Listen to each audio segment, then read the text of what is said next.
തീക്ഷ്ണമായി പ്രാർത്ഥന ഉയർന്നതുകൊണ്ടല്ലേ പത്രോസിന്റെ ജീവിതത്തിൽ നിന്ന് ആ അനർത്ഥം അങ്ങ് മാറിപ്പോയേ.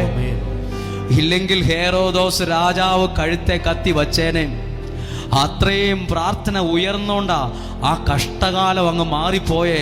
ഞാനും നിങ്ങളുമൊക്കെ കരങ്ങൾ ഉയർത്തി പ്രാർത്ഥിക്കുന്നത് കൊണ്ടാണ് നമ്മുടെ ജീവിതത്തിൽ നിന്ന്, കുടുംബത്തിൽ നിന്ന്, തലമുറയിൽ നിന്നൊക്കെ ചില ദുരിതങ്ങളും ദുരന്തങ്ങളും കഷ്ടതകളും ഒക്കെ തൊട്ടില്ല എന്ന പോലെ മാറിപ്പോയത്. അങ്ങനെ ചിന്തിച്ച എത്രയോ അപകടങ്ങൾ മാറിപ്പോയി, എത്രയോ ദുരിതങ്ങൾ മാറിപ്പോയി, എത്രയോ ചതികളിൽ നിന്ന് രക്ഷപ്പെട്ടു, എത്രയോ ദുരന്തങ്ങളിൽ നിന്ന് രക്ഷപ്പെട്ടു. എന്നിട്ടും ചിലര് പറയുവാ എനിക്ക് ഈ പ്രാർത്ഥനയൊന്നും ആവശ്യമില്ലെന്ന്. നമ്മുടെയൊക്കെ പ്രാർത്ഥന വേണ്ട, പ്രാർത്ഥിക്കുന്നവരും വേണ്ട എന്നൊക്കെ പറയാൻ വരട്ടെ. പ്രാർത്ഥിക്കുന്നവർ വേണം, കരം ഉയർത്തുന്നവർ വേണം. കരം ഉയർത്തി പ്രാർത്ഥിക്കുന്ന, തീക്ഷ്ണമായി പ്രാർത്ഥിക്കുന്നവരാ അനേകരുടെ വിടുതലിനും രക്ഷയ്ക്കും കാരണമാകുന്നത്. അല്ലാതെ കഴിവ് കൊണ്ടും ശക്തി കൊണ്ടും സ്വാധീനം കൊണ്ടും കുറച്ച് പൈസ ബാങ്കിലുള്ളത് കൊണ്ടും ഒന്നുമല്ല. ആരുടെയൊക്കെയോ പ്രാർത്ഥനയാ നിന്റെ വീടിനെ നിലനിർത്തുന്നത്.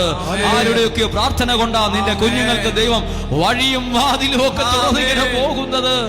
വഴിയും വാതിലും തുറക്കുന്ന ദൈവത്തിന്റെ മുമ്പിൽ പ്രാർത്ഥന വേണ്ട, പ്രാർത്ഥിക്കുന്നവരും വേണ്ട എന്നൊക്കെ പറയാൻ വരട്ടെ, വിധിക്കാൻ വരട്ടെ. പ്രാർത്ഥിക്കുന്നവർ നിനക്കൊരു അനുഗ്രഹമാണ്.